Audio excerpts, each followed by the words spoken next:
Nous allons étudier maintenant la notion d'entreprise libérée. Alors cette notion est une notion qui ne laisse pas indifférent. On aime ou on déteste, c'est selon. Et nous allons essayer de voir quels sont les principes de ce type d'organisation et d'étudier en quoi ces principes peuvent être ou non une aide dans vos futures fonctions pour résoudre notamment un certain nombre d'enjeux et d'évolutions qui vont s'offrir à vous dans les années qui viennent. Alors pour réaliser cette vidéo, je me suis appuyé sur les travaux d'Isaac Getz et de Brian McCartney et qui définissent une organisation libérée en 7 principes. Le premier principe, c'est le fondement de l'entreprise libérée, c'est la recherche du bien-être et de la productivité. Le premier principe, c'est donc de considérer que lorsque le salarié, le professionnel, est en situation de bien-être au travail, il améliore sa performance et donc la performance collective de l'entreprise. Et dans le même canal, toute entreprise libérée recherche sa pérennité sur la foi et la base de la reconnaissance des compétences de ses salariés.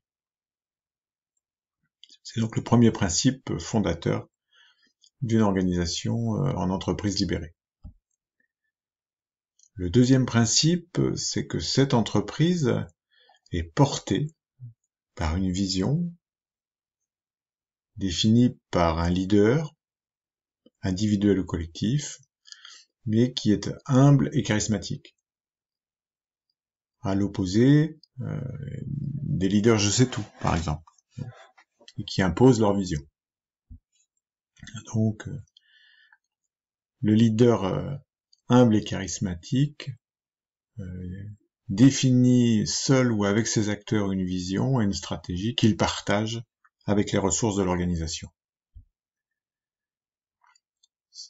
Et ce leader évolue sur la base d'une confiance et d'une reconnaissance, déployée au quotidien des compétences de ses ressources au sein de l'entreprise. Le troisième principe, c'est la reconnaissance des valeurs et responsabilités partagées. Toute entreprise libérée a travaillé collectivement sur la définition et la reconnaissance des valeurs qui sont partagées par l'ensemble des parties prenantes de l'organisation. Et ensuite, toute organisation libérée a travaillé sur le comment décliner ces valeurs dans le travail quotidien, individuellement et collectivement. Quatrième point important, pas de boucle de contrôle. Alors bien souvent, la caricature fait que les entreprises libérées sont considérées comme de vastes foutoirs, où chacun fait ce qui lui plaît, sans contrôle. C'est absolument faux. Vous le verrez dans les vidéos d'ailleurs, notamment la vidéo de M. Zobrist, un patron qui explique dans quelles conditions il était amené à licencier, par exemple. Donc, dans une entreprise libérée, il y a un principe tout de même, c'est celui qui fait, qui sait. Donc, reconnaissance de la compétence au plus près de la production, ce qui n'est pas sans impact, on le verra, sur le recrutement de ces ressources et de ces compétences. Deuxièmement, l'acteur ou le groupe d'acteurs est responsable de sa production. Et ce groupe d'acteurs, ces acteurs ou ces groupes d'acteurs sont autonomes. Ça veut dire qu'ils ont une autonomie d'autodirection. Chaque acteur et chaque équipe prend les décisions tant qu'elles sont en ligne avec la vision du dirigeant ou du collectif et de l'objectif et de la commande qui est assignée au groupe. Ces acteurs ont aussi une large latitude d'auto-organisation, c'est-à-dire qu'on ne leur prescrit pas de l'extérieur, comme dans le taylorisme, le comment ils doivent produire.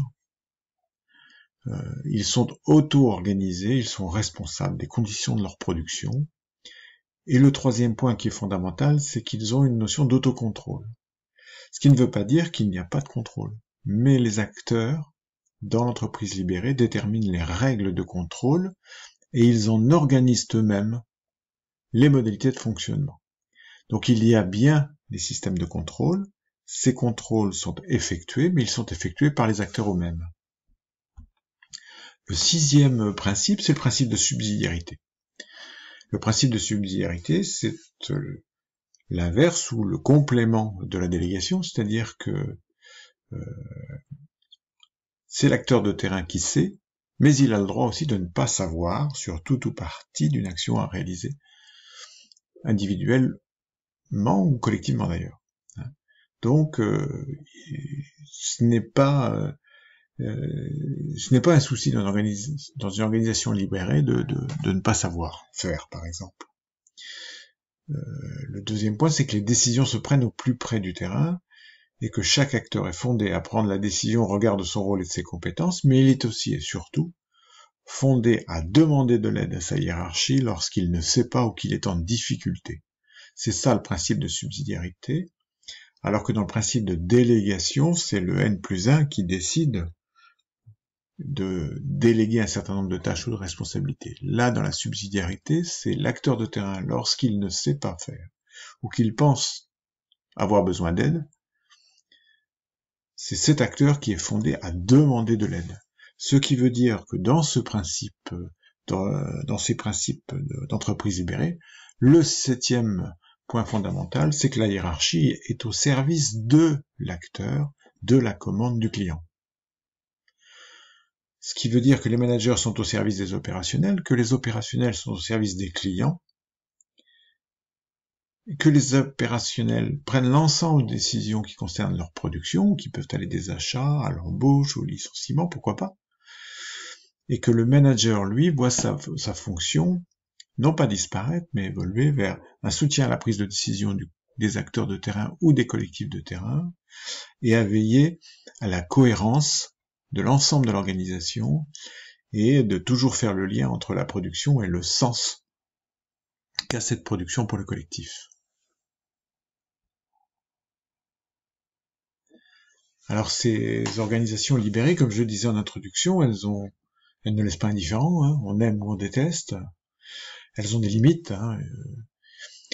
En France, par exemple, c'est très difficile à mettre en place parce qu'on a une culture dominante de la relation pyramidale et de dépendance au chef.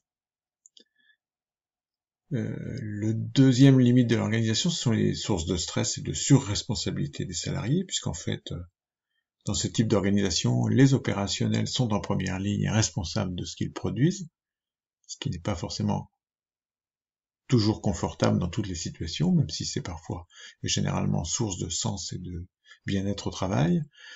La troisième limite, c'est qu'il y a des sources de dérives productivistes, car il y a des entreprises libérées qui sont pas plus libérées que ça, qui ont un discours d'entreprise libérée, mais qui sont en fait des entreprises qui cherchent à réduire leurs coûts historiques de ligne hiérarchique pour restructurer, mais sans réelle valeur partagée. Et enfin, la limite, c'est que je l'évoquais tout à l'heure, c'est que il est nécessaire de veiller au recrutement ad hoc pour que chacun soit réellement acteur de sa production et de ses actes, et que dans ce type d'organisation, les erreurs de recrutement ou les incompétences peuvent être source, non pas de bien-être au travail, mais de mal-être au travail, si jamais l'organisation n'est pas vigilante à la production et aux conditions de production de chacun de ses acteurs. Néanmoins, les organisations libérées ont de nombreux bénéfices. Ce qui est largement constaté, c'est que ces organisations sont plus agiles et adaptables que les organisations classiques, qu'il y a en leur sein généralement une forte dynamique de groupe et de cohésion, qui améliore la performance de l'ensemble. Ce sont des organisations généralement extrêmement performantes, qui produisent des environnements de travail agréables, des conditions de travail agréables, et qui sont extrêmement responsabilisantes et porteuses de sens pour les salariés qui évoluent en leur sein. Alors voilà, donc à partir de ces principes, réfléchissez à votre position par rapport à ce type d'organisation. Éventuellement, est-ce que tout ou partie de ces principes seraient transposables dans votre organisation? Et puis vous aurez un exercice en fin de session concernant ces organisations libérées. Bonne continuation.